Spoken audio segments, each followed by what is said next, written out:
যে একটা disciplinary issue ছিল, আপনি যারা প্র্যাকটিসে আসেন না এই কারণে খেলানো হয়নি, বাট তিনি আবার বলেছেন যে আশা করি সাবিরের কাছে বেস্টটা পাওয়া যাবে। তো ওই সময়টা কেমন ছিল, কীভাবে হ্যান্ডেল করেছেন, তারপরে কোচের কাছে কমিটমেন্ট কী ছিল এবং রান করতে পেরে সেটা?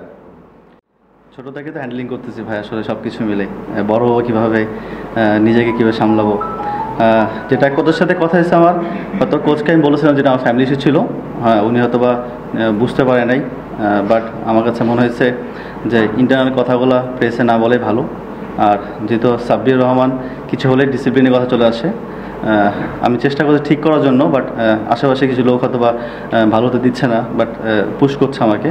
বাট টু বি অনেস্ট এটা নিয়ে আমার তো বেশি ওয়ারিড না, আমার কাজ হচ্ছে খেলা পারফর্ম করা, সেটাই করছি ইনশাল্লাহ।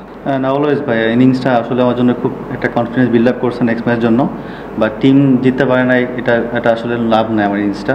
যদি ম্যাচ জিততাম 20 রান করতাম লাভ ছিল, but at the same time আমার যদি পার্সোনালি জিজ্ঞেস করেন আমার কাছে খুব ভালো লাগছে এবং আমি খুব কনফিডেন্ট ফিল করছি এখন।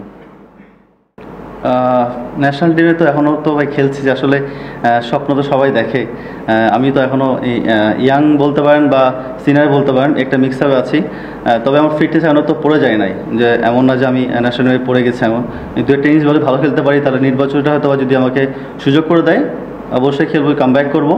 বাট আমাকে আমার প্রসেসটা ঠিক করতে হবে। আমি যেভাবে প্রসেস করি, আমি আমার মতো প্র্যাকটিস করি, মিরপুরে হয়তো বা করা হয় না, হয়তো দেখেন না তাই, বাট আমি রাজশাহীতে প্র্যাকটিস করি, নিজের খরচে নিজের জিনিসে প্র্যাকটিস করি, রেগুলারলি প্র্যাকটিস করি, চেষ্টা করছি আবার কামব্যাক করার জন্য। আর বিপিএল সুযোগ পেয়েছি আলহামদুলিল্লাহ, চেষ্টা করবো ভালো মতো খেলার জন্য।